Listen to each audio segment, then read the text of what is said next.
They told me family doesn't keep score. Harringtons don't keep score, my ex smiled. Right after my son slipped a tiny guarantee under my nose and my daughter asked for one more short float. That night, my bank showed holds I never approved. By morning, a scanned curl of my signature, an old wrist flourish I'd stopped using years ago, was authorizing a loan for a company I'd never heard of. That was the moment I understood. Love without boundaries is just leverage for someone else. So I stopped arguing at dinner tables and started speaking in filings, freezes, and facts. Before we dive into today's story, take a moment to share where you're watching from. We love seeing how our stories bring people together from every corner of the world. Your thoughts and comments are what make this community so special, and we're truly grateful to have you here. If you haven't already, don't forget to hit that subscribe button and turn on notifications so you never miss a new story filled with drama, resilience, and unexpected twists. Now, settle in, get comfortable, and maybe grab your favorite drink because this is a tale you won't want to miss. Let's get started. I unlock the glass door while the sky is still slate and cold, and my breath lifts in pale ghosts above the aisles. The bell gives its tired jingle. Harrington Hardware Works smells like cut pine, machine oil, and dust warmed by fluorescent tubes. I square a row of tape measures and flip the breaker for the key duplicator. I count the drawer in quiet tins, slip the envelopes into the safe. I chalk the sidewalk sign, rooftop ladders, sandpaper, screws by the pound, and carry the register till to the counter. In the third drawer, beneath price tags and a roll of quarters, sits my brown leather ledger. The spine is cracked, the corners turned soft by winters. Purchases, vendor invoices, deposits, and a column I labeled years ago in a moment of stubborn tenderness, family. I still write that word slower than the others. Spokane mornings can be mean. Around 9, the sun drags itself over the ridge, thin as ice after a false thaw. 2 retirees arrive like they always do, talk wandering between knee replacements and grandkids. They pick through bins of galvanized nails as if choosing apples. Pierce tips his cap on the way out. "You'll outlast all of us, Walt." I tell him, "That's the plan." In the reflection of the door, I look older than I feel, jaw set the way men set their shoulders before lifting something that matters. I'm 58, divorced, and on speaking terms with my tools. The store steadied me when the clerk read off the decisions that split my household into before and after. Habits carried me across that bright line. Count the drawer, stock the shelves, make the deposit, write it all down. My hand remembers how to make numbers sit straight.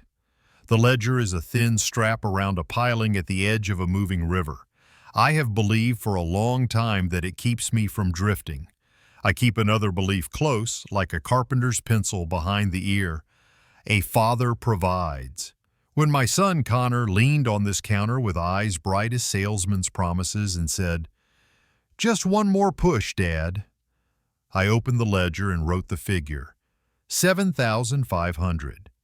Careful, like a vow. When my daughter Paige whispered, "It's a small float, I'll wire it back next week," I wrote 2,000 and a date. When my ex-wife Diane promised, "It's only a temporary roof fix," I wrote 4,000 and logged her promise. Money, I was raised to think, chooses a home by who treats it well. I run the store on that superstition, and it mostly behaves. But in the quiet between customers, I add the figures and see the margin thinning to vellum. Working capital feels paper thin. If a vendor tightens terms, I can picture myself moving a pallet at a discount just to make the next invoice. That's a story many owners tell when the economy coughs. I tell it in the voice of a man stubborn enough to keep rowing. Community eases the weight. People bring stories with their broken hinges. I give away advice more than washers, though I keep both near the register. We talk about deck stains, snow tires, and the college kid who came home to plow driveways. Trust has a rhythm you can feel under your boots, like the hum of the compressor. Out back, when I step into the alley with flattened cardboard for the bin, the air has that clean mountain bite that clears the mind better than coffee. Toward closing, the light down the aisles turns the color of old honey and lays across the handsaws like ribbons. I sit at the stool and total the day. The family column is longer than I want it to be. It glows under the lamp because the paper has taken the oil of my hands. I run a thumb along the dates and imagine small ceremonies returning what is owed. An envelope in my palm, a steady "thanks, Dad," a nod across a kitchen table that smells like coffee. On the drive home, I take the slow streets to listen to the engine idle through neighborhoods that have aged with me. In my kitchen, I open the ledger again because old men revisit the same page at night. The refrigerator hums its low electric hymn. I add the day's entries, square the totals, and close the cover with a flat palm as if blessing a meal I made for myself. There are days when I think the store will outlast me, and days when I think I'm the only thing keeping it upright. Either way, morning will come and I'll unlock the door. The bell will jingle, the duplicator will sing, and I'll sweep a neat line of sawdust into the pan. In the ledger, the word family will wait in its narrow column, patient as a dock line. I tell myself, when the wind turns, they'll come back and say it plain. I switch off the light and let the house settle around that hope like a blanketsome quiet I have learned to trust. The rooftop made ordinary people feel briefly richer. Glass windbreaks held back the Spokane night while fire pits ticked like patient metronomes, and the city spread itself in small twinkles below us. I could smell seared steak, charred lemon, and the clean cold that finds the back of the neck no matter how close you stand to a heater. The server set a flute at my place and straightened a napkin like a flag at half-staff. Somewhere behind us, a birthday song for a stranger dissolved into polite claps. Diane liked this kind of height. It allowed her to perform warmth while surveying a landscape. She lifted her glass, ring-catching firelight. "Harringtons don't keep score," she said, the smile practiced to the exact millimeter. People around us made agreeable noises, the way crowds do when a line lands as intended. Connor clinked my glass. Paige kissed my cheek and arranged my shoulders for a photo. I tried to sit still without appearing posed. I watched the heater's blue core through its cage and mapped the old downtown in my head. Buildings that had changed names, the river's stubborn cut, alleys where I once pulled deliveries in before dawn. I let the warmth from the glass find my fingers and told myself to take the night as a small gift. The store would wait, the ledger could sleep, and a man could stand under a winter sky without checking margins in his head. The server leaned in with the bill discreetly face down, a leather folder like a quiet verdict. "Happy birthday, sir," he said. Around the table, a choreography unfolded. Arms slipped back, conversation lifted, eyes traveled elsewhere. The custom of honoring the guest by letting him pay. I slid my card in without comment. Price had its own theater. Meaning did too. I was fluent in both. Connor timed his approach between courses, steering me toward the glass for privacy, lowering his voice to the register where secrets feel reasonable. "Dad, quick one," he said, eyes bright with runway and charts only he could see. "A tiny guarantee, purely formal. Bridge closes next week, leverage gets us to profitability, boilerplate language, lawyer approved." He compressed future abundance into a neat box and pushed it toward me with the son's confidence that fathers hold lids shut and keep boxes safe. I nodded the way a man nods when he needs more light than a patio heater can give. Paige arrived softer, all candle glow and perfume and the sorcery that makes a request feel like a compliment. "I've got a venue that fits perfectly," she said, fingertips light on my sleeve. $5,000 for the deposit. They'll wire me back next week. Easy. She made next week sound like a place on a calendar where good news lives. I said I'd look at numbers in the morning. She squeezed my arm and floated back into the laughing brightness as if the ask had weighed nothing at all. We cut into something delicate that cost too much to fill anyone. I listened to their plans braided across the table, launches, activations, the next round, the next client, and marked phrases the way carpenters mark studs behind drywall. Generosity has a rhythm. So does extraction. Sometimes they share a tempo so perfectly you think they are the same song. At home, the house exhaled its nighttime quiet. I set my wallet on the counter, and the leather made a thin sound. The refrigerator's motor thrummed low, the furnace coughed once and settled. I opened the ledger under the lamp, and the page brightened like a stage. I wrote the restaurant total in its column and then moved my pen to the narrow place I'd labeled years ago in a small act of faith: family. The figures there, added across months, had begun to look like a second payroll. I totaled the day, and then, against my better habit, I unlocked the banking app. The screen bled cool light into the kitchen. A few entries wore the yellow of pending hold, and their descriptors resembled investment fees with abbreviations that don't belong to hammers and nails. I took screenshots, checked timestamps, felt that minute click inside the body when instinct finds a thread and doesn't tug yet. I closed the app and laid the phone face down, as if facing it up could draw more lines from my account. I slept the way a man sleeps, with one ear open. Before daylight, I brewed coffee and called the bank while the window still reflected my kitchen back at me. A cheerful voice verified names and birthdays and last deposits. I asked about the holds, and she told me an authorization was on file for those transactions. I asked her to email me the document. The scan arrived a minute later, gray and official. My name at the top, my address, the tiny type that carries weight. And there, the signature. My signature, laid at the bottom with the confidence of a younger hand. The old wrist flourish curled at the end like a fish hook. A small habit I had broken after that winter I hurt the joint. It was me and not me, authentic and not now. I felt my pulse start in the wrist and move up the arm, counting its way towards something I didn't have a word for. I thanked the representative.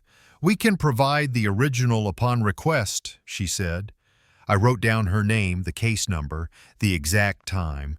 I closed the laptop and stood at the sink while steam lifted from my mug and found the window. The neighborhood was still. A garbage truck murmured 2 blocks away. I had that sense men sometimes get in an empty room, that a hinge has started to squeak somewhere, and once you hear it, you'll always hear it. On the calendar by the fridge, I circled tomorrow. Talk to Connor in person, ask the bank for original paperwork. Then I set the pen beside the ledger and placed my palm on its cover to feel the blunt fact of paper under skin. The column where I had written family looked heavier than ink, as if the page had taken on weight from my hand. The furnace kicked on. A draft crept under the back door and touched the hair at my neck. I let it and told myself I'd follow it where it led. Connor's hallway smelled like detergent and the faint sugar of stale cereal. When he opened the door, the apartment glowed the way screens do when they are the brightest thing in the room. 2 monitors hummed, fans whispering, charts like neon cardiograms across a dark field.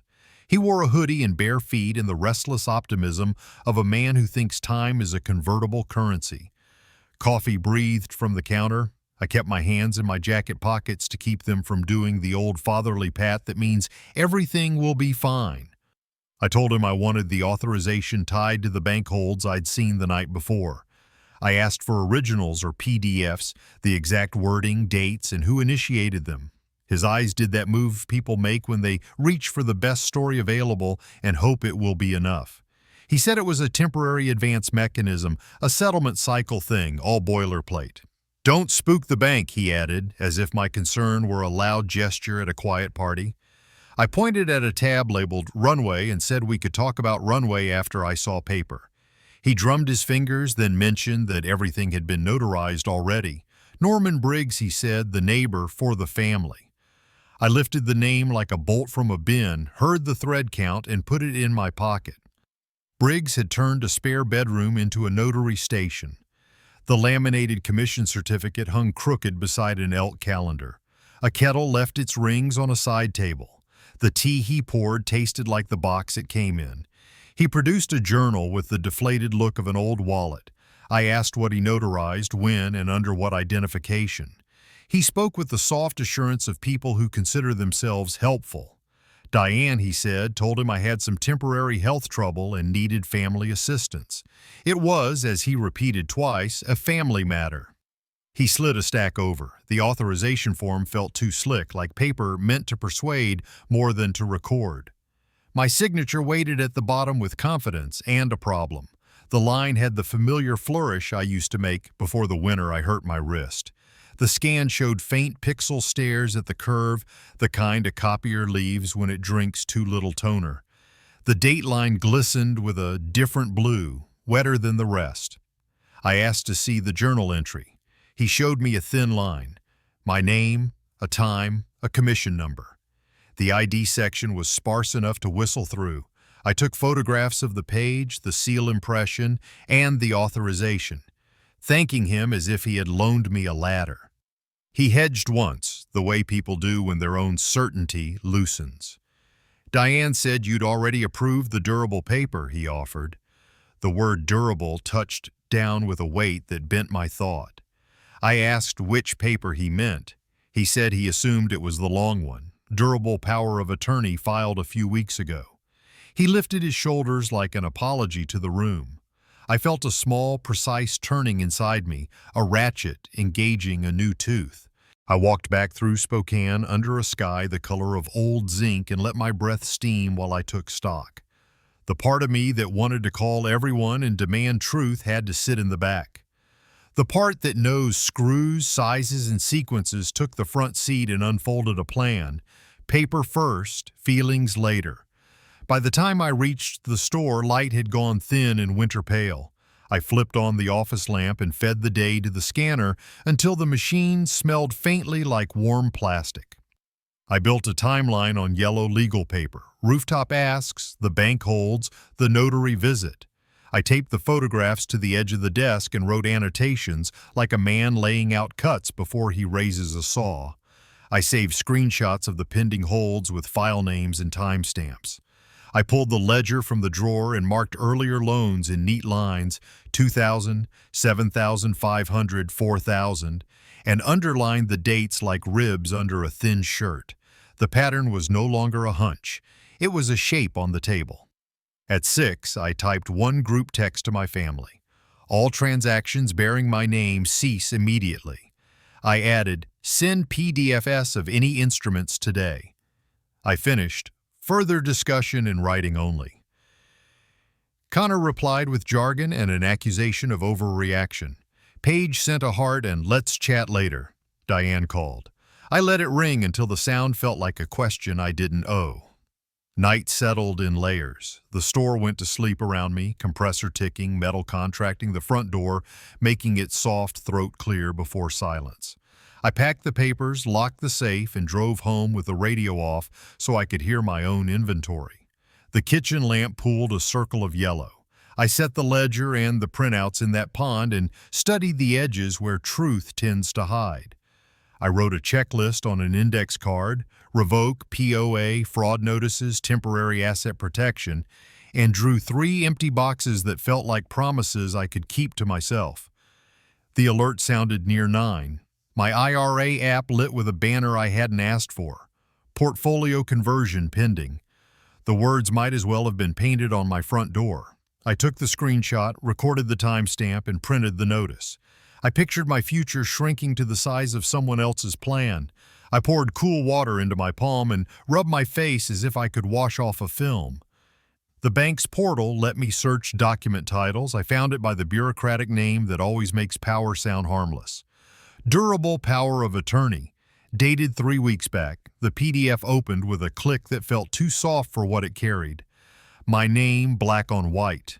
Clauses that translated as permission. A copied medical note from last year's hypotension episode stapled in by pixels to imply I had a temporary incapacity. Witness names, the seal, and the neat stamp of the same neighbor who had poured me tea. I downloaded everything, named the files like evidence, and lined them on the desktop so each icon made a square in a quiet grid. I did not call, I did not shout. I put a second index card beside the first and wrote the words in block capitals. Documents first. I capped the pen, slid it above the ledger, and set an early alarm. The scanner light swept across one more page, a lighthouse beam in miniature, searching the kitchen for rocks it already knew were there. Fiona's office smelled like lemon polish and hot paper. Elevator sighed somewhere behind the frosted glass, and a printer ticked through a stack like a metronome set to patience. I sat across from her desk with my brown ledger and a folder of prints, the way a man brings his tools to a job he doesn't fully understand. She flipped through the copy's authorization form, notary journal photo, the POA, and used a pencil to mark margins with neat surgical notes. Calm lives in people like her the way heat lives in a forge. She didn't dress the blow with adjectives. Documents first. Emotions later, she slid a legal pad toward me. Paper saves people. I watched my own hand, older than I remember it, take the pen. She laid out a plan in boxes I could check. Revoke the durable power of attorney by notarized revocation and send certified copies to every institution named in that document. Place fraud alerts with the credit bureaus and freeze my credit. Require dual verification for every account that could move real money, including the IRA. Instruct the bank to provide wet ink originals for anything bearing my name. File regulatory complaints that list attachments by file name instead of dumping the world on an investigator's desk. I wrote each step in block letters like an apprentice practicing the alphabet. I asked about recording calls. She summarized the law, told me where caution ends and harm begins, and suggested a doorbell camera with cloud storage for anything that comes to my stoop. She spoke in measures, and I felt my pulse adopt her tempo.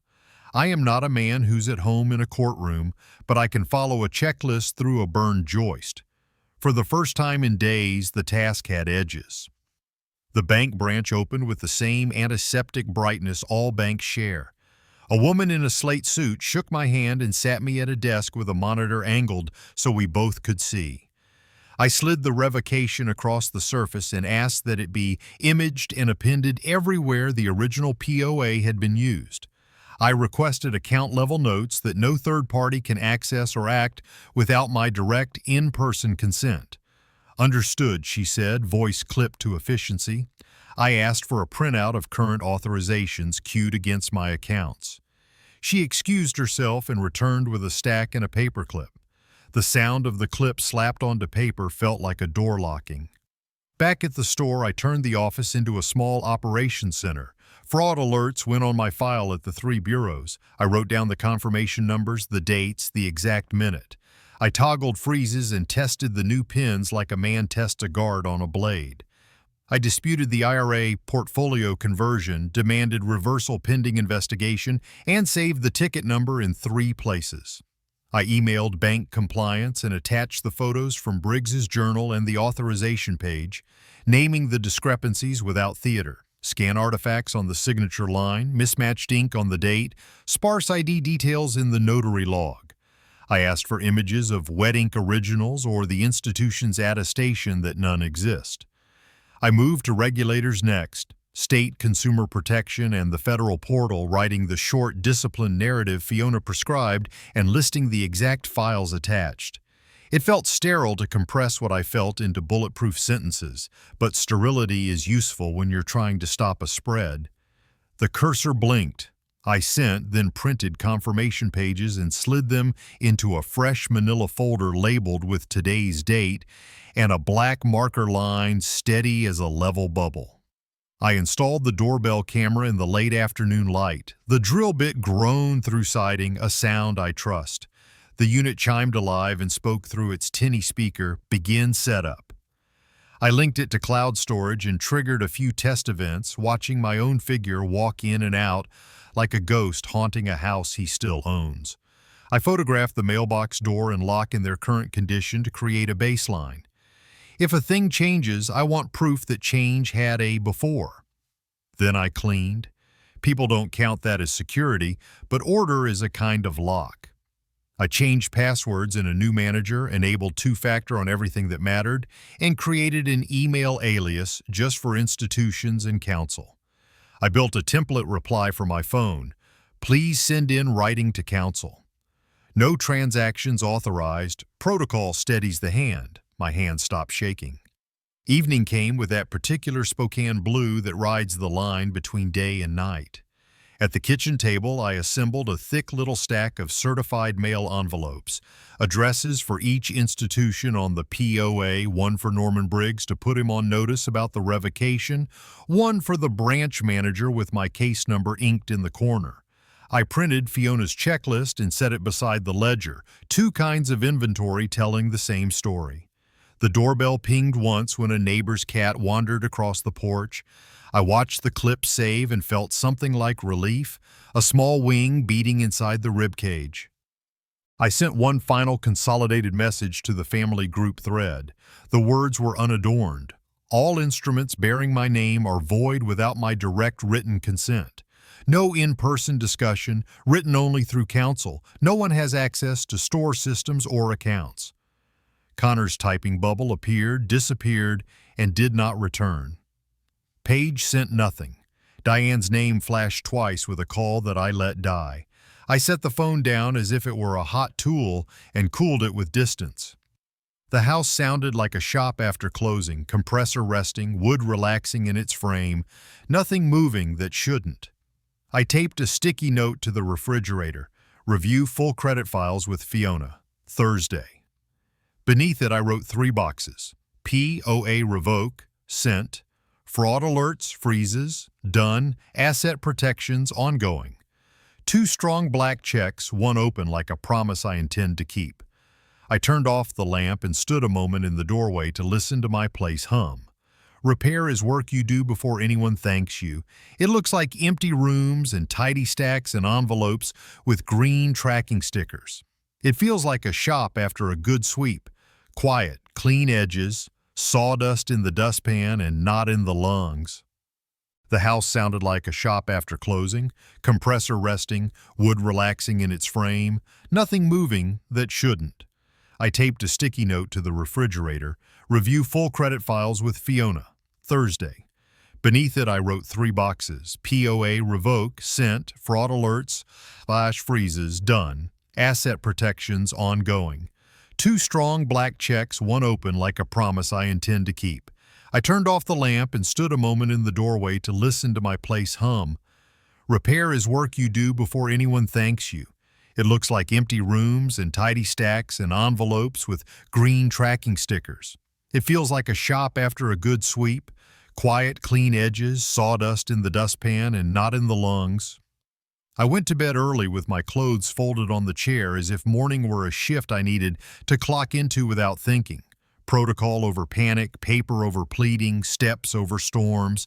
I had the feeling of a hinge freshly oiled, movement without complaint. Whatever waited beyond the next door would find me with my tools lined up and my name tied only to the instruments I had signed with the hand I still own. If you're still watching and taking notes, please comment 1 below to let me know you're with me. Now keep going, because the paper trail is about to reveal a company tied to my name and my money.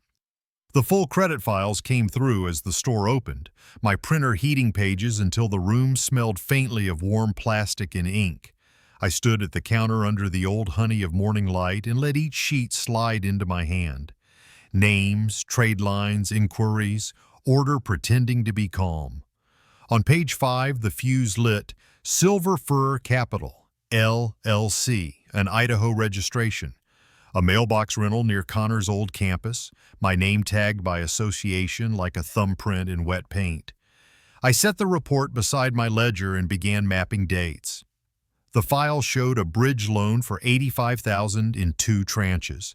The disbursements bracketed the rooftop dinner like bookends. I drew red lines between columns until the pattern presented itself without drama. It wasn't a misunderstanding. It was a method. I printed the relevant pages and highlighted the fields that matter to institutions and judges. Numbers have a way of speaking without stuttering. The rest of the morning I assembled an evidence kit with a builder's focus. Bank authorizations I'd requested in Chapter 4 terms, clipped and labeled.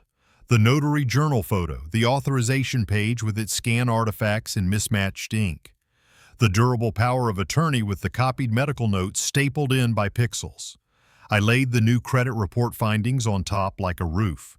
I called the mailbox store listed for silver fur and confirmed they accepted business mail, noted the name of the clerk and the exact time in my log. In the fluorescent hush of the office, the documents made their own kind of music. Dusk pulled me across town to Diane's living room, curated for comfort. Diffusers scenting the air with something herbal, throw blankets folded into triangles, low amber lamps reflecting Spokane twilight in the glass. Connor had a laptop open to a deck already full screen. Paige sat with hands folded tight, eyes moving between us as if she were timing waves. Diane staged the hospitality with a tray and a smile that wanted to domesticate the night.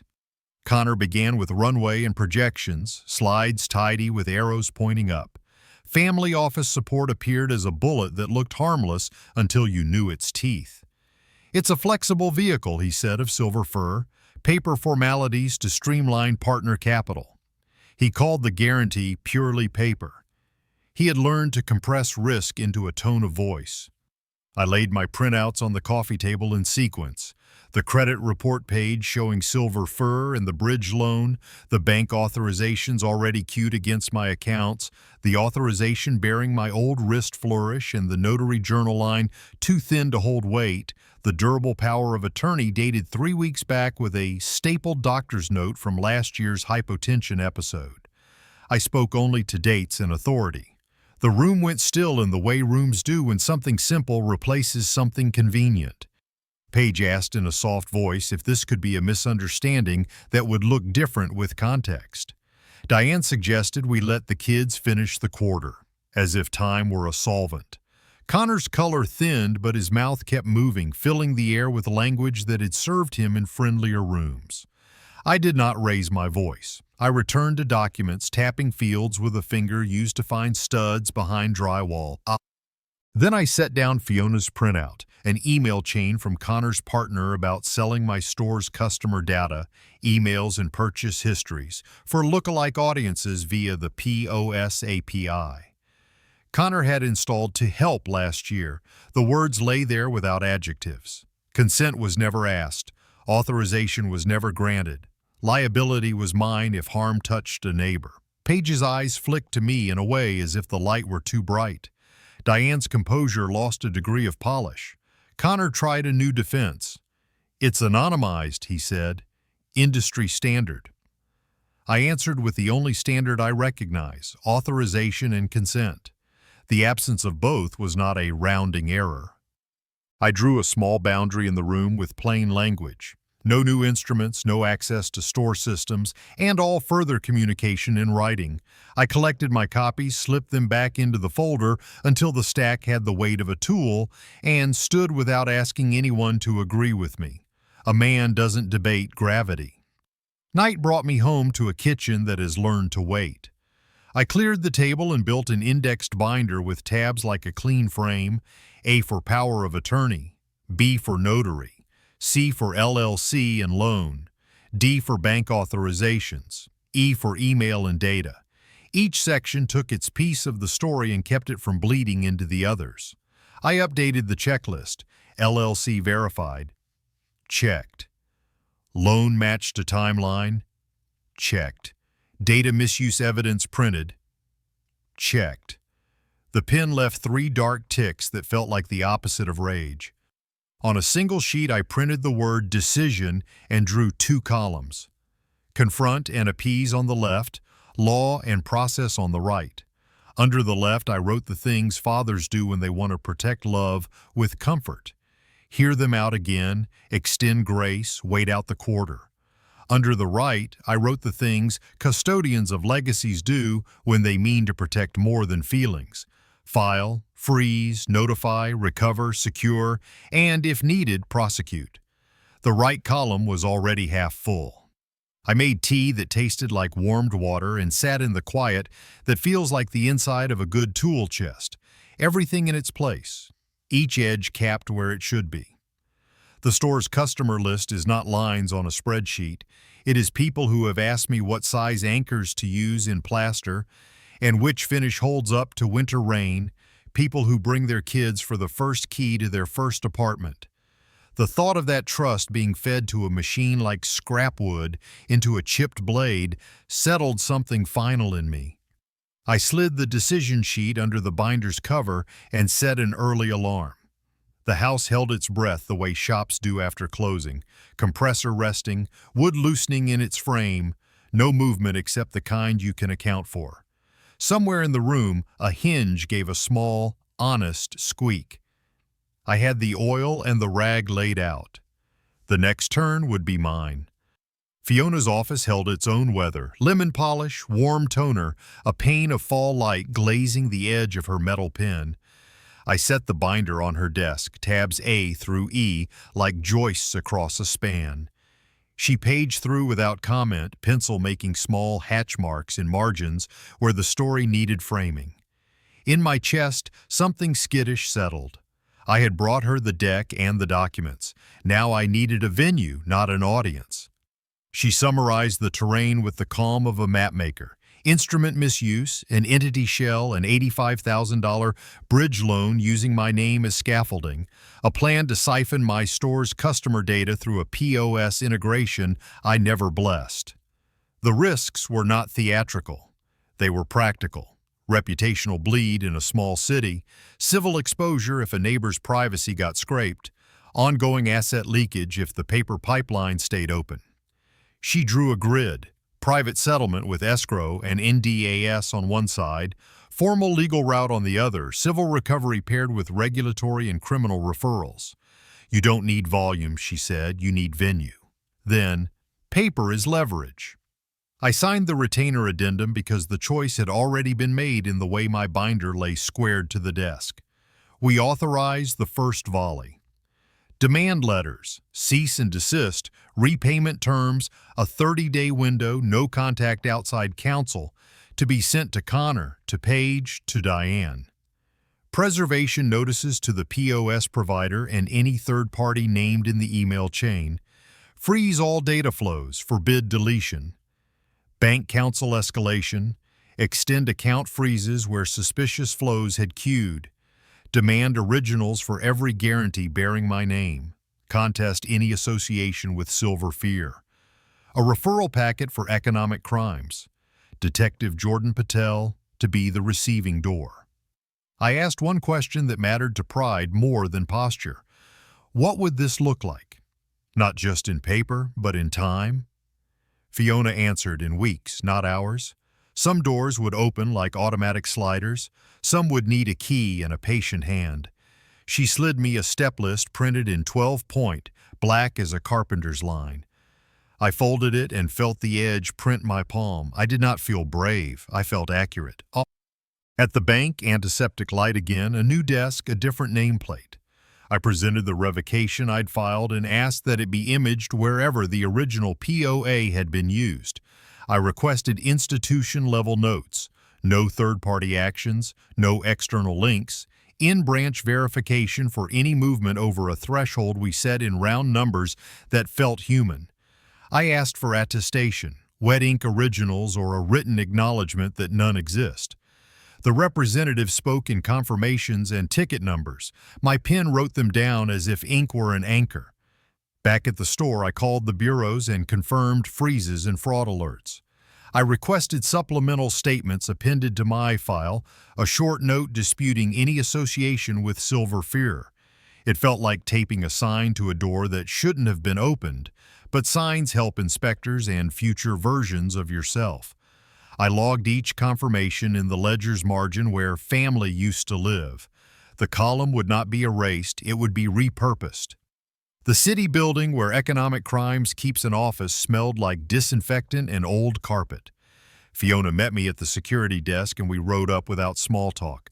Detective Jordan Patel led us into a room that had no ambitions beyond function, a table, a legal pad, a recorder with a red eye. I set the binder on the table. Fiona had already emailed a condensed index, A through E, with one-line descriptions and file names.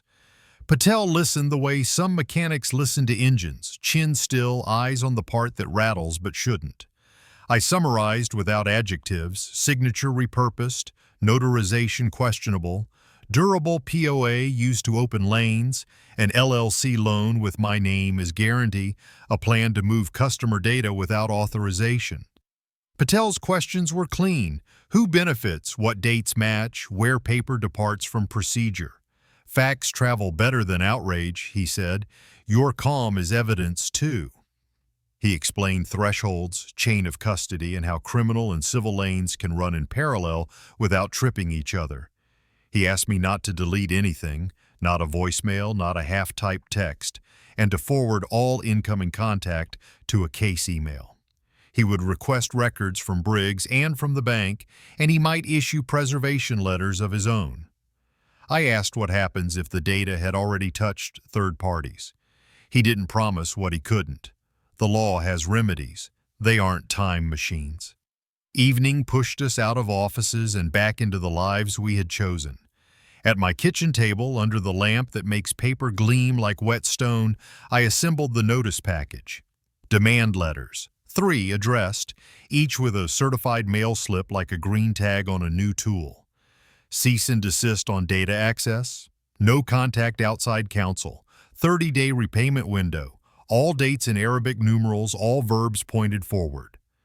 Preservation letters to the POS vendor and to the mailbox service that receives Silver Fur's mail, non-destruction language in bold because people pretend not to see what isn't emphatic.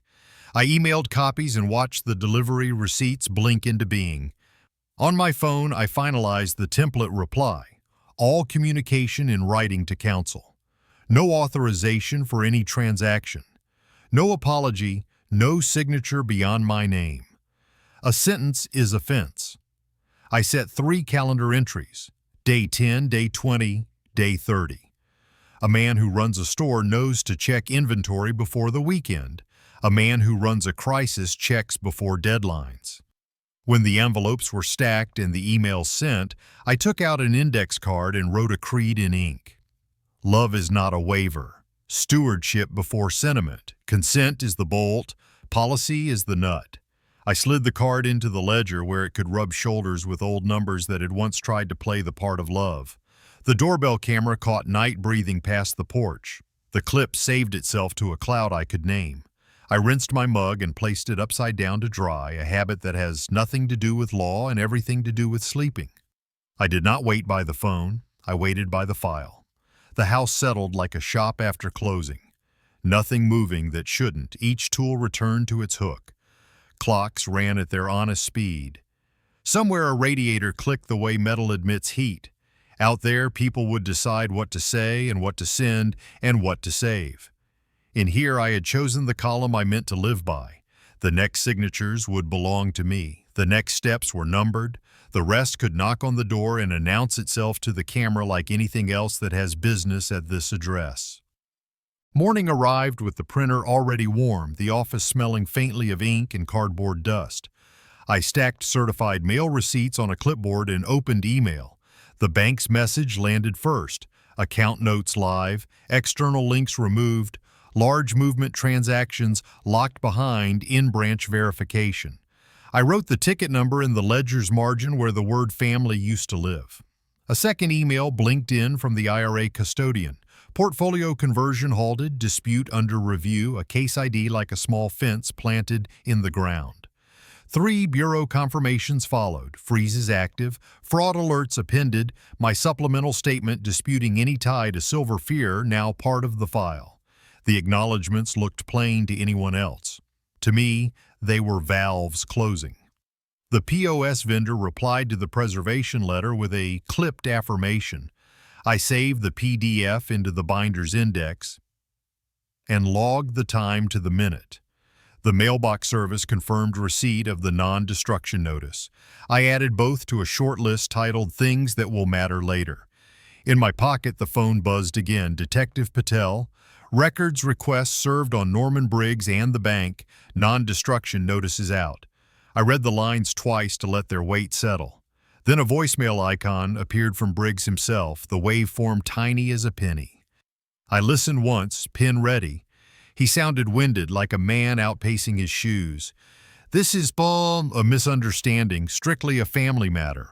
I paused the playback, transcribed it to paper, saved the audio, and forwarded both to Patel and Fiona with a neutral subject line. I did not return the call. Not every sound deserves an echo. Process always brings cost with it. Vendors expect payment while banks slow their pulse, so I rolled out a liquidation plan I'd drafted and hoped to never use. 30% of inventory would go at a discount until cash flow stabilized. I printed markdown stickers and walked the aisles alone, the price gun clicking like a metronome for humility. Cardboard scraped. Shelves sighed. I felt the hollow that appears when a store exhales stock faster than it inhales customers. Mid-afternoon, the shop was as quiet as a church between services. Light came in slanted, dust turned lazy in the beams. The bell over the door rang twice all hour. On my phone, a headline from a local blog crawled into view with the oily confidence of gossip dressed as civic duty. The piece called me a miser suing his own children, embedded 2 screenshots with captions designed to collapse context into shame. The comment section obliged. I could almost hear the cluck of tongues hitting teeth. 2 regulars paused in the doorway, peered inside, and turned away as if they'd stumbled into a family argument. I wrote the day's sales total on a sticky note that didn't have enough digits, and then put the note in a drawer because numbers don't get scolded into behaving. You adjust and carry on. I printed an open letter on the store website, taped a copy near the register, and kept it within the lines Fiona would approve. No names, no accusations. A brief guide to recognizing and preventing financial exploitation within families. Document every loan, require consent for data access, verify any instrument that uses your name, establish boundaries in writing, call things what they are. The tone was instructional, not wounded. I wanted the next person who needed a script to have one. Near closing, Mr. Pierce came in for nails, his gait cautious but proud. He counted out 2 pounds, then added a bag of washers as if to pad the moment. At the counter, he met my eyes and said, "We're with you, Walt." I said, "I know," and rang him up, my voice steady because gratitude can be weight if you let it go unbalanced. He tapped the counter twice with his knuckles and left. The bell's jingle took its time dying. Night made the house into a listening instrument. I set my phone on the table with the doorbell camera window open and scrolled in small circles to bleed off the habit of checking. A push notification staggered across the top of the screen. Paige was live. I tapped into the stream and killed sound to start. Her face filled the frame, careful makeup, an expression trying to split the difference between hurt and poise. A caption promised to set the record straight. Comments hurried along beneath like snowmelt in a ditch. She spoke about misunderstandings and context and how online speculation hurts real people. Then she lifted the phone to play what she called proof, a clip she said would show how I had approved a process. The screen stuttered, the camera betrayed her to the interface, and a saved voicemail began instead. Connor's voice, clipped, certain, speaking fast. Use Dad's scanned signature until the real paper's clear. Paige froze. The chat detonated. A dozen watchers started screen recording in the first 10 seconds. I joined them. I let the stream run and recorded the whole thing, then saved the file twice, hashed it for integrity, and emailed copies to myself, Fiona, and Patel with timestamps and a single sentence. Evidence, admission, RE, scanned, signature. I exported call logs showing the voicemail's metadata and attached them with a clean subject line and no editorial. The video disappeared from her feed a few minutes later, but by then the neighborhood groups had it, and then a friend of a friend had it, and then everyone who had been doubtful now had less room to be. The blogger posted an update under a headline that feigned neutrality and kept the same traffic-hungry bones. The tone nudged softer. In my inbox, 3 notes arrived from strangers who were not strangers in the way that matters. They wrote quietly about daughters and sons who had treated them like funders, about guilt and holidays and how they wished they had written things down sooner. I answered each with 2 sentences and no advice beyond what I had printed and taped to my register. I filed their names under a new tag, Community. In the kitchen's lamplight, I added a tab to the binder, F for public evidence, and filled it with the live stream clip, a transcript I typed with the patience of a stonemason, and the voicemail log. The binder's spine felt heavier, which is one way to measure progress.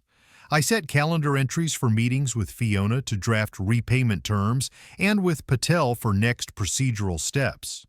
Then I closed the cover with my palm the way men flatten a map before they choose a road. Outside, the flag on the porch moved just enough to prove there was still air. The doorbell camera recorded nothing but night and saved it, which felt like a modest victory. I switched off the lamp. The house and the store, an address apart, breathed like structures after a storm. Still upright, still mine. Edges wet but sound. I went to bed without rehearsing speeches. In the morning, numbers would be numbers again, paper would be paper, and the work would continue at the speed of its own honesty. Fiona's conference room carried the warmth of a copier that had worked since dawn. Outside, a dry fall wind scuffed leaves against the windows. Inside, red lines and signature flags lay in a neat fan. I set my binder down and breathed through the feeling that negotiations have a smell. Paper dust and ink that hasn't fully set. Fiona tapped the first stack with her metal pen. "Sign in this order," she said. "Escrow instructions last." Connor arrived subdued, the shine off him like wax rubbed thin. He read the repayment schedule, the interest line, the default triggers that would wake if any deposit fell short.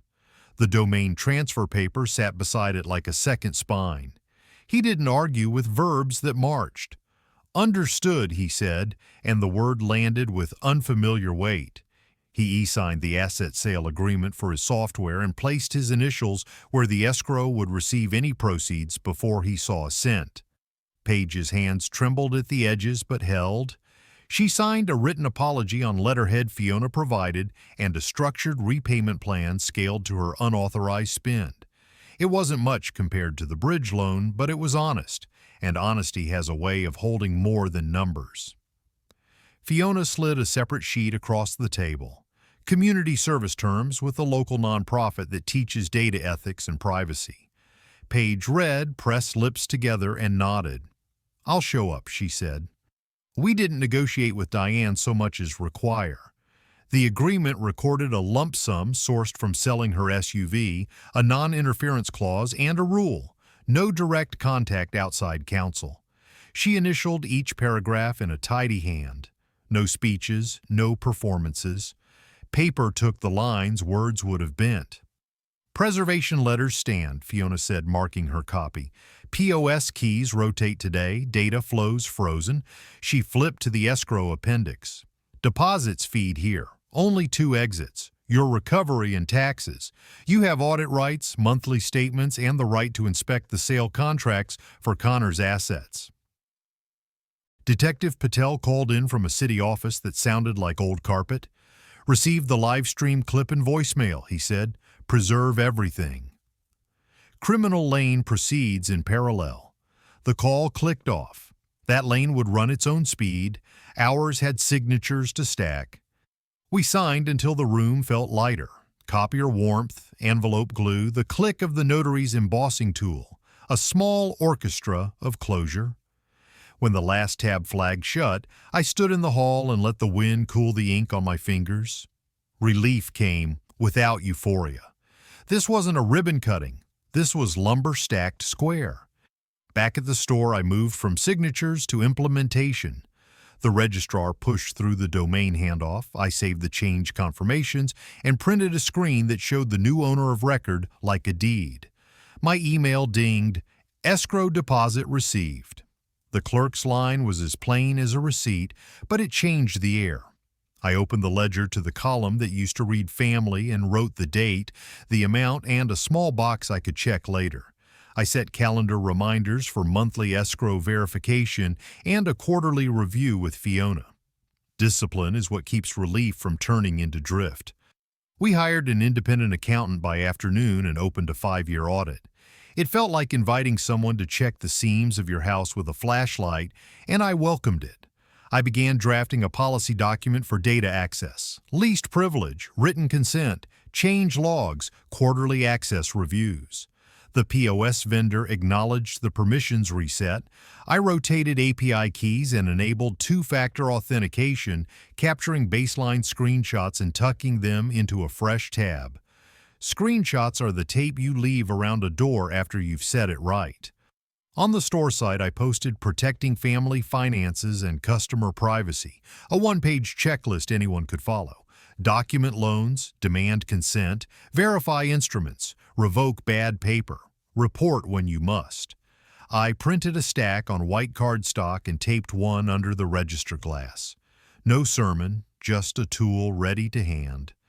Customers returned the way birds test a feeder after a cat has prowled under it. A woman I didn't know well bought anchors and whispered, "Happened to my brother." I handed her the sheet and said only, "This helps." The days till climbed back into a number that didn't flinch. Vendors extended terms again once they saw formal structure and receipts. A rep wrote, "Glad you've got a framework," which is vendor for "we trust you." Late in the afternoon, I stopped printing markdown stickers and realized I had made a private holiday without telling anyone. I turned to boundaries, the long screws that hold after storms. I wrote a one-page family communication policy and printed 3 copies. Written only through counsel, no financial instruments bearing my name, no access to any system tied to the store or my accounts, quarterly check-ins via attorney notes. 1 copy slipped into the binder, 1 into the home safe, 1 into my email drafts. I extended the doorbell camera's cloud retention and set a recurring task to photograph the mailbox weekly. I added reminders to reconcile escrow deposits, review access logs, rotate API keys, and back up the binder index to an off-site drive. None of it made a good story. All of it made a sound structure. Norman Briggs's apology arrived by certified mail. A stiff page with contrition in formal language and notice of administrative penalties and a temporary suspension. I slid it behind a new tab and logged the tracking number. Paper had bitten back and left a mark that would show in any registry that mattered. I brewed tea that tasted like tea and swept the shop floor after closing, pushing sawdust into a clean line and hearing the soft rasp that tells you you're almost done. I refaced the screwdriver wall so the sizes read left to right, and the sight pleased me more than it should have. I taped my index card credo inside the ledger cover so I'd see it when I wrote numbers that used to be excuses. Love is not a waiver. Stewardship before sentiment. Consent is the bolt. Policy is the nut. Night found me at the kitchen table adding the day's receipts to the binder. Escrow confirmation, registrar handoff, Page's service agreement, Connor's sale assignment, Diane's lump sum entry, Briggs's letter. The spine felt heavier and good. The calendar flagged monitoring milestones ahead like trail cairns, visible, spaced, honest. Outside, the porch flag lifted in a cleaner breeze. I locked up on muscle memory and let the house and store hold themselves without me pushing. Tomorrow would bring court calendars and accountants and the slow traffic of restitution. Tonight the structure stood plumb. By the time the larches yellowed and the mornings came in cold and glassy, the plan had shape that didn't depend on my mood. In the courthouse annex, sound carried down a corridor that smelled like paper and wet wool. A clerk stamped a schedule and slid it under the glass. "All set, next review in 90 days, she said. I nodded, folded the sheet, and put it in the front pocket of the binder. Escrow statements arrived with neat columns. Disbursements posted on time, small and steady, like clean drips into a bucket you meant to fill the long way. I ticked each box in the ledger-turned compliance log and felt the satisfaction carpenters know when a bubble sits dead center in the level. The IRA conversion was reversed. I opened a new account with safeguards that feel like locks you can hear. In-branch-only changes, 2 factors that live in separate places, alerts set to thresholds I can defend. I practiced the routine until it was muscle memory and not a performance of vigilance. Connor completed the first months of counseling and sent payments through escrow under Fiona's eye. The emails from counsel came with numbers, not adjectives. Paige sent installments scaled to her spend and forwarded service hour confirmations from a data privacy nonprofit. A typed apology arrived on heavy stock with simple sentences and no plea. I filed it without notes. Diane's lump sum cleared, she relocated, the non-interference clause held like a brace you stop noticing because the wall stays true. In the state board's lookup, a public notice recorded Norman Briggs's penalty and temporary suspension. I printed the page and slipped it behind his apology. Paper did what paper can do, remember without debate. On the business side, I stopped liquidating stock and placed the first modest restock order. When the boxes came, the air near the counter smelled again of ink and new wood, an honest perfume. Vendors restored terms. One rep set his pen down after we reviewed statements and said, "Controls look clean." It may be the plainest compliment I've ever appreciated. Saturdays belong to people again. I set folding chairs in aisle 4, brewed a pot of coffee with a thermos that keeps heat like a stubborn idea, and hosted safe home repairs for older adults. We covered ladder angles and GFCI outlets and the trim of rubber under throw rugs. Between sections, I folded in 2 minutes on financial boundaries and data consent, how even family loans get a signature, how passwords live in managers, how consent is a yes you can point to later. Nobody squirmed. The advice felt like another kind of stud behind drywall. The public narrative adjusted without fanfare. The local blog posted an update that read like respect in a voice that hadn't practiced it much. A veterans group shared the guidance page from my site. Foot traffic came back with the weather, heavier jackets, slower steps, the patience to compare screws. Mr. Pierce joked about his knee and asked which deck screws bite best without splitting old fur. "Star Drive 2.5", I said, and handed him the box. A young couple brought cookies and a thank you note for that paint advice from spring. 2 customers lowered their voices at the counter and said the checklist helped their families draw a line before Thanksgiving turned into an invoice. I told them to keep a copy by the bills.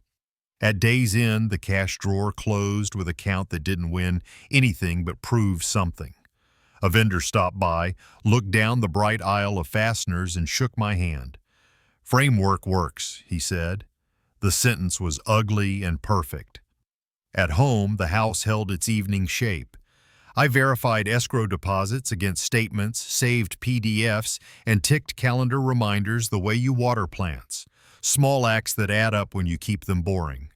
I rotated API keys, checked access logs, and printed a tiny report that would bore anyone else and makes me sleep well. The family communication policy lived in the safe and in my email drafts. Any outreach routed through counsel with the same 2 lines I'd been using. I revised my will and beneficiaries, adding conditional trust terms that measure care and literacy and accountability instead of promises.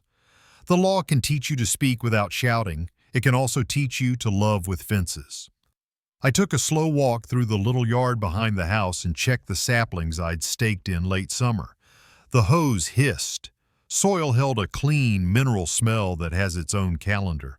I thought about the difference between winning and repairing. Winning is a headline. Repairing is a ledger that keeps showing up. I don't feel triumphant. I feel responsible in a way that isn't heavy. Inside, I read Paige's apology again and replied with 1 sentence acknowledging receipt in the plan. I sent a line through counsel to Connor, payments received. No more, no less. It's a relief to learn how little some conversations need to accomplish. I understand now that I wasn't an ATM or a martyr. I was a steward who had forgotten the part of stewardship that writes things down and waits on the numbers instead of the performance. Before bed, I wiped the ledger cover with a cloth, not because it needed it, but because ritual matters. I slid the index card back into place where my hand can find it when the room is half dark. Love is not a waiver. Stewardship before sentiment. Consent is the bolt. Policy is the nut. I switched off the lamp and stood a second at the window while the porch flag lifted in the light wind. The store sign in my mind wasn't heroic. It was ordinary and steady. An honest promise kept its scale. We have the parts you need, and we will count them together. I went to sleep without rehearsing arguments, the best proof I know that the structure is sound. I open the store before the sun decides what kind of day it will be. The key turns with its old nickel scrape, and the bell gives that tired jingle that means we have survived one more night. Fluorescents hum up to a steady white. Light walks down the saw aisle in thin gold steps and settles on metal teeth like frost. I flip the breaker for the key duplicator and listen for the first clear whir, a familiar promise. The place smells like cedar and machine oil and paper dust, factory notes of an honest life. In the third drawer, under rolls of stickers and a stack of envelopes, lives the ledger I once called a comfort, and later learned to treat like a tool. The column that used to read family now reads compliance, written in my steadier hand. I touch the page as if it were a newel post, and not a record of what I've had to learn. A flash of memory passes like a crane's shadow, a rooftop toast about not keeping score. The tidy curl of my old signature where it didn't belong, the POA stapled to a winter doctor's note, a binder with tabs A through F, a live stream glitch that told the story better than I ever could. None of it asks for attention anymore. It sits in order. A customer approaches the counter with a squeaky cart and a list folded twice. "You got quarter-inch masonry anchors?" he asks. "Third aisle, halfway down," I say. "Blue box, star drive. They hold better." He nods and walks off, trusting the map. Ordinary help handed over a counter is where dignity lives. It scales from a box of anchors to the shape of a life if you let it.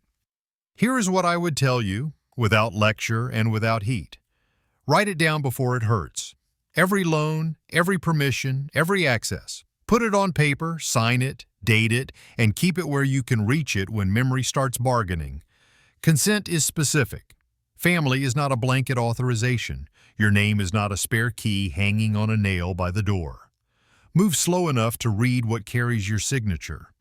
If you've ever watched a beambo because somebody guessed the load, you know what a bad idea guessing is.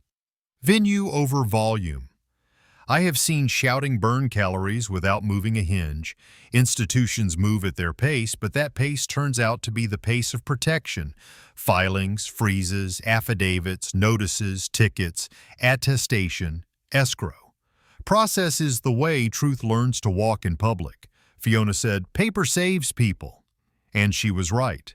Detective Patel said, "Facts travel better than outrage," and I learned to carry facts without explaining myself. The day I stopped rehearsing speeches was the day my pulse found a quieter time signature. Stewardship is love's boring twin. It doesn't throw parties. It checks access logs and rotates API keys and reconciles escrow against statements. It sets two-factor where it's inconvenient. It installs cameras and keeps voicemails. It makes a policy doc that would put a younger version of you to sleep and then follows it month after month. It protects future selves and neighbors and customers you'll see in the grocery aisle. That kind of love is made of checkboxes and calendar reminders. It is the kind that actually holds.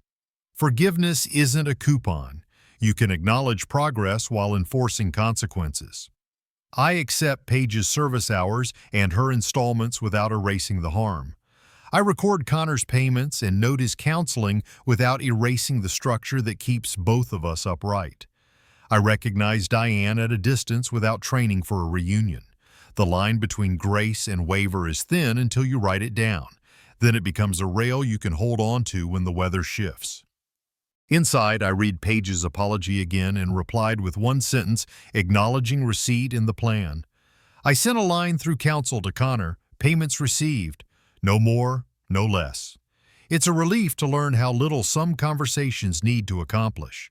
I understand now that I wasn't an ATM or a martyr. I was a steward who had forgotten the part of stewardship that writes things down and waits on the numbers instead of the performance. Before bed, I wiped the ledger cover with a cloth, not because it needed it, but because ritual matters. I slid the index card back into place where my hand can find it when the room is half dark. Love is not a waiver. Stewardship before sentiment. Consent is the bolt. Policy is the nut. I switched off the lamp and stood a second at the window while the porch flag lifted in the light wind. The store sign in my mind wasn't heroic. It was ordinary and steady. An honest promise kept its scale. We have the parts you need, and we will count them together. I went to sleep without rehearsing arguments, the best proof I know that the structure is sound. I open the store before the sun decides what kind of day it will be. The key turns with its old nickel scrape, and the bell gives that tired jingle that means we have survived one more night. Fluorescents hum up to a steady white. Light walks down the saw aisle in thin gold steps and settles on metal teeth like frost. I flip the breaker for the key duplicator and listen for the first clear whir, a familiar promise. The place smells like cedar and machine oil and paper dust, factory notes of an honest life. In the third drawer, under rolls of stickers and a stack of envelopes, lives the ledger I once called a comfort, and later learned to treat like a tool. The column that used to read family now reads compliance, written in my steadier hand. I touch the page as if it were a newel post, and not a record of what I've had to learn.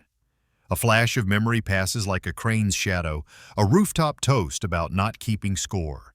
The tidy curl of my old signature where it didn't belong, the POA stapled to a winter doctor's note, a binder with tabs A through F, a live stream glitch that told the story better than I ever could. None of it asks for attention anymore. It sits in order. A customer approaches the counter with a squeaky cart and a list folded twice. "You got quarter-inch masonry anchors?" he asks. "Third aisle, halfway down," I say. "Blue box, star drive. They hold better." He nods and walks off, trusting the map. Ordinary help handed over a counter is where dignity lives. It scales from a box of anchors to the shape of a life if you let it. Here is what I would tell you, without lecture and without heat. Write it down before it hurts. Every loan, every permission, every access. Put it on paper, sign it, date it, and keep it where you can reach it when memory starts bargaining. Consent is specific. Family is not a blanket authorization. Your name is not a spare key hanging on a nail by the door. Move slow enough to read what carries your signature. If you've ever watched a beambo because somebody guessed the load, you know what a bad idea guessing is. Venue over volume. I have seen shouting burn calories without moving a hinge. Institutions move at their pace, but that pace turns out to be the pace of protection. Filings, freezes, affidavits, notices, tickets, attestation, escrow. Process is the way truth learns to walk in public. Fiona said, "Paper saves people." And she was right. Detective Patel said, "Facts travel better than outrage," and I learned to carry facts without explaining myself. The day I stopped rehearsing speeches was the day my pulse found a quieter time signature. Stewardship is love's boring twin. It doesn't throw parties. It checks access logs and rotates API keys and reconciles escrow against statements. It sets two-factor where it's inconvenient. It installs cameras and keeps voicemails. It makes a policy doc that would put a younger version of you to sleep and then follows it month after month. It protects future selves and neighbors and customers you'll see in the grocery aisle. That kind of love is made of checkboxes and calendar reminders. It is the kind that actually holds. Forgiveness isn't a coupon. You can acknowledge progress while enforcing consequences. I accept Paige's service hours and her installments without erasing the harm. I record Connor's payments and note his counseling without erasing the structure that keeps both of us upright. I recognize Diane at a distance without training for a reunion. The line between grace and waiver is thin until you write it down. Then it becomes a rail you can hold on to when the weather shifts. In the end, repair did not arrive with fanfare. It came as receipts filed on time, locks that clicked, and quiet rules that held when no one was watching. Boundaries turned fear into practice. Practice turned outrage into order. We learned that love without structure invites loss, but stewardship, boring, faithful, repeatable, protects what tomorrow depends on. Write before it hurts. Ask before you sign. Trust, then verify. Let the truth walk in documents instead of arguments, and rest in the ordinary sound of a life that adds up. Thanks for watching and being part of this community. If the lessons resonated, tell us what stood out most and how you protect your own boundaries. Your comments help others find clarity, too. And we read every single one. Tap subscribe and turn on notifications to catch the next story of resilience and hard-won wisdom. Share this with someone who needs a steady plan, not another speech. Then stay close for what comes next, because your voice keeps this space honest and growing. Stay with us.